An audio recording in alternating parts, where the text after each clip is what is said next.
ہمیں پتہ چل رہا ہے، ہمیں ڈیٹیلز آ رہی ہیں، ہمیں پوری کہانی سمجھ آ رہی ہے کہ کتنے پاکستانی تھے جو کہ وہ کشتی جو چلی تھی سیریا سے اور جو گریس یعنی یونان کے قریب جا کے وہ جو کشتی ڈوبی ہے، ہمیں آہستہ آہستہ پتہ چل رہا ہے کہ کتنے پاکستانی اس میں تھے.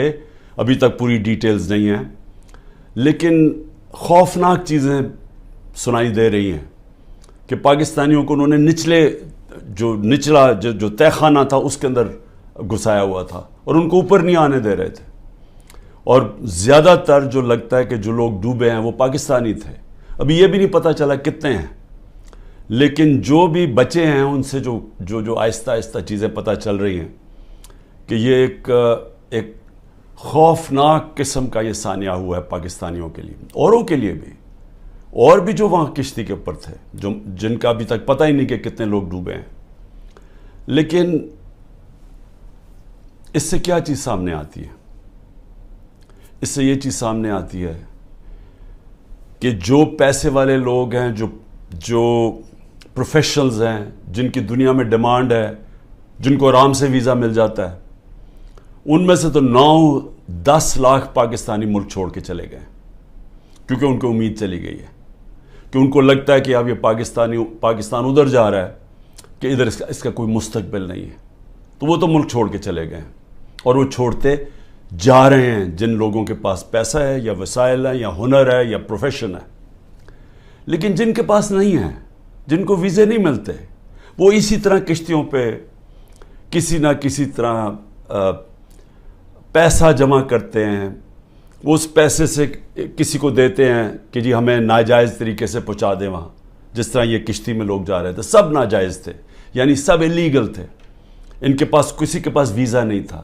ان سب نے پیسے دیے تھے، اپنا پیسہ جمع کر کے یا خاندان جمع کر کے بھیجتے باہر سے پیسے کما کے واپس بھیجیں گے.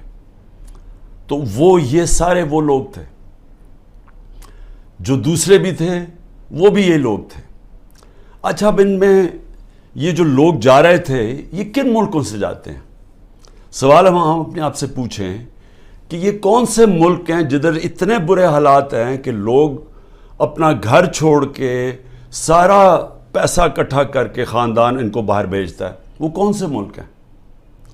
یہ وہ ملک ہیں جدھر یا تو جنگیں چل رہی ہیں، اور جب جنگ ہوتی ہے تو قانون سب ختم ہو جاتا ہے، کاروبار ختم ہو جاتا ہے، وہ اس ملک کو چھوڑ کے نکلتے ہیں. جس طرح ابھی سوڈان میں آپس میں خانہ جنگی ہے تو لوگ چھوڑ کے جا رہے ہیں، لاکھوں لوگ جا رہے ہیں وہاں سے. جس طرح سیریا کے اندر جنگ چلی تھی، شام کے اندر، ادھر لوگ چھوڑ کے جا رہے ہیں. یا لیبیا کے اندر سول وار ہوئی تو آپس میں جب لڑے تو ادھر لوگوں نے جانا شروع کیا. لیکن اور کون سے ملک ہیں؟ اب میں آپ کو یہ بتانا چاہتا ہوں کہ یہ جو میں آپ کو 27 سال سے کہہ رہا ہوں، انصاف کی تحریک، میں کہنے کی اپنی قوم کو یہ کوشش کر رہا ہوں کہ جب تک ایک ملک میں انصاف نہیں ہوتا، رول آف لا نہیں ہوتا، قانون کی حکمرانی نہیں ہوتی، وہاں خوشحالی نہیں آتی. تو یہ سارے تقریباً لوگ ادھر ان ملکوں سے جا رہے ہیں جدھر قانون کی حکمرانی نہیں، جدھر جنگل کا قانون ہے. تو میں آج آپ کو بتانا چاہتا ہوں کہ وہ ملک جن کے اندر رول آف لا یعنی قانون کی حکمرانی سب سے زیادہ ہے اور کدھر کم ہے. تو میں آپ کو پہلے 15 ملک آپ کو بتا دوں کہ جدھر قانون کی حکمرانی سب سے زیادہ ہے اور جدھر لوگ چھوڑ کے ان ملکوں پہ جا رہے ہیں، یعنی غریب ملکوں سے امیر ملکوں میں کن ملکوں پہ جا رہے ہیں. ان میں ملک ہیں ڈنمارک، ناروے، یہ اسکینڈینیویا کے ملک ہیں، سویڈن. سب سے زیادہ یہاں قانون کی حکمرانی ہے یا رول آف لا ہے. لوگوں کو پورا اعتماد ہے ان کے انصاف کے نظام پہ، یا انصاف ہے ان ملکوں کے اندر، عدل اور انصاف ہے. تو سب سے امیر ملک یہ ہیں اور ادھر سب سے زیادہ انصاف ہے. تو یہ انصاف کے اندر یہ جو جتنے بھی ملک ہیں یہ 0.90 سے لے کے 0.80 کے بیچ میں یہ سارے ملک ہیں، جس میں آسٹریلیا ہے، بیلجیم ہے، کینیڈا ہے، آئرلینڈ ہے، برطانیہ ہے، لگزمبرگ ہے، نیوزی لینڈ ہے، جرمنی ہے، نیدرلینڈز ہے.